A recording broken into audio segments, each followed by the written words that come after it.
Significant part of the film shot in Georgia and మీరు ఈ మధ్య ఒక ఇంటర్వ్యూలో కూడా చెప్పారు 55 డేస్లో మొత్తం సినిమా అయిపోయిందని. ఇంత స్పాన్ ఉన్న సినిమాని అంత తక్కువ టైంలో చేసినప్పుడు I understand that you very well planned and all that, but why you racing against time or you know? Absolutely yes. Basically ఒక్కొక్క రోజు షూటింగ్ పెట్టడానికి 15-20 లక్షలు ఖర్చు అయ్యేది. So some days there will be around 700 soldiers ఉండేవాళ్ళు, జర్మన్ సోల్జర్స్.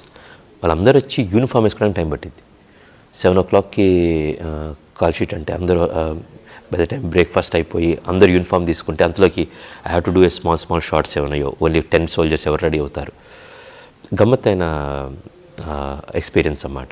ప్రతిరోజు సెట్కి వెళ్తే we have created a German base, అది మన British Royal Indian Army base camp ఒకటి. ఒక రాయల్ ఇండియన్ బేస్ క్యాంప్ తయారు చేయడానికి వీ హ్యావ్ చాలా దాదాపు ఒక కిలోమీటర్ దాకా ఉంటుంది అన్నమాట. ట్రెంచెస్ తవ్వుకుంటూ వెళ్ళాం ఒక ఇలా different షేప్స్లో.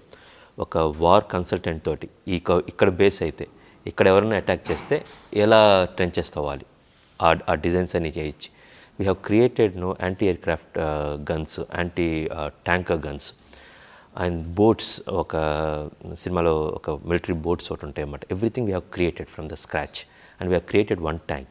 Actually, we planned to create 2 tanks, but the budget was hitting like anything. But the rest of the things, and we requested Georgian army. అక్కడి నుంచి మేము we have procured real tanks. ఇక్కడ కొన్ని వందల guns, German guns కానీ British వాళ్ళు use చేస్తున్న guns కానీ, వికర్షప్ మిషన్స్ కావచ్చు, థామ్సన్ గన్స్ కావచ్చు, బెరెటా గన్స్ కావచ్చు, దర్ మెనీ గన్స్, చిన్న చిన్న పిస్టల్స్ దగ్గర నుంచినో. So everything, vehicles, trucks, bikes, ఇవన్నీ దొరకటం ఓకే. ఫస్ట్ దొరకటమే కష్టం. సో దొరికిన తర్వాత అటువంటిని సగం నడిచే పరిస్థితులు లేవు.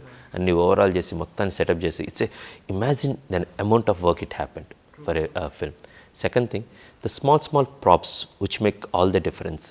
పెద్దవన్నీ ఒక పెద్ద సెట్ వేయటం అనేది పెద్ద గొప్ప కాదు, బట్ డీటెయిలింగ్ అనేది ఆథెంటిసిటీ అనేది.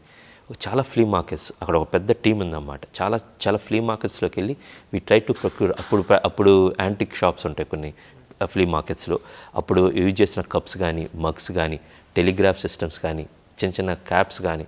సో ఒక హ్యూజ్ సెటప్ అక్కడ. కాస్ట్యూమ్స్ దగ్గర నుంచి ప్రతిదీ వీఆర్ టేకెన్ కేర్. ఒకసారి షూట్ చేయడం స్టార్ట్ చేసిన తర్వాత ఒక మార్నింగ్ ఒక 700 వస్తారు.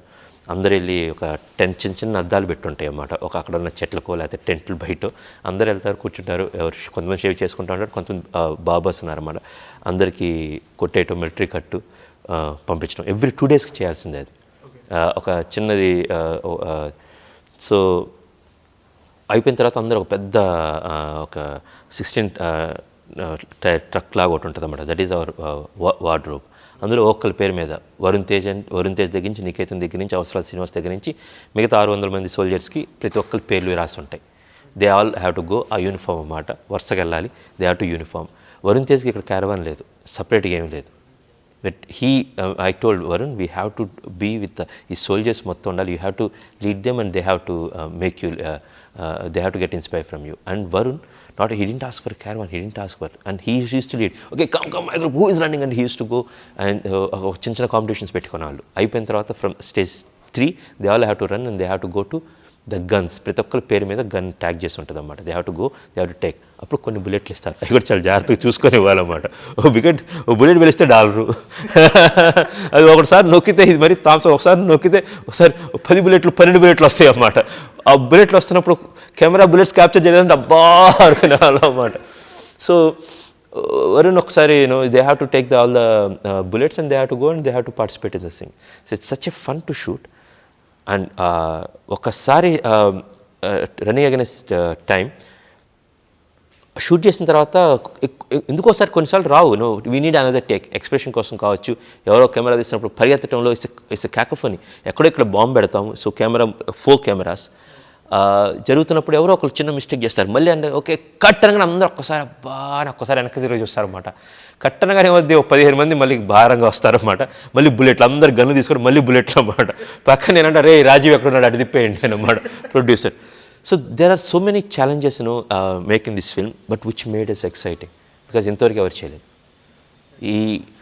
ఇమాజిన్ ఒక షాట్ పెడితే దాదాపు ఒక 2000 నుంచి 4000 బుల్లెట్లు ఒక షాట్లో, ఇటువైపు ఒక 2000 బుల్లెట్లు ఇటు వెళ్తాయి అంటే రెండోసారి పెట్టామంటే 4000 బుల్లెట్లు. సో ఆ షార్ట్స్ చేసుకోవడానికి ఓకే మొత్తం రఫ్లో, and it's a dangerous thing too. ఒకసారి వరుణ్ ట్యాంక్ మీద ఎక్కి షూట్ చేస్తూ ఉంటాడు, అండ్ దెర్ విల్ బి మిగతా వాళ్ళందరూ షూట్ చేస్తూ ఉంటారు. సో ఎఫెక్ట్ రావడం కోసం, వరుణ్ పక్కన బుల్లెట్స్ రావడం కోసం, so we didn't do much graphics in the film. We used most of the original kind stuff. We did enough graphics. Varun ఆ ట్యాంక్ మీద షూట్ చేస్తూ ఉంటారు, and they are the all army guys. అక్కడ యాక్చువల్గా Varun అగెనిస్ట్గా shoot చేసేది, వాళ్ళ గురి కంపల్సరీగా అక్కడికే వెళ్ళిద్ది అన్నమాట. బట్ వాళ్ళు కొడుతూ ఉన్నా వాళ్ళు కొడుతూ ఉంటారు, బట్ బుల్లెట్కి ఏం తెలుసు అక్కడ ట్యాంక్ తగిలినప్పుడు అది ఎక్కడో రిఫ్లెక్ట్ అయ్యేది. వరుణ్ షూట్ చేస్తాం టక్ టక్ అని వచ్చేసి ఫాట్ అని. ఆ క్యాలిక్యులేషన్ చాలా dangerous situation, but we need that thing. So చాలా తీసుకోవాల్సినంత తీసుకొని మెజర్మెంట్స్ సరిగి ఈ బుల్లెట్స్ ఇట్ వెళ్ళేటట్టు అన్నమాట.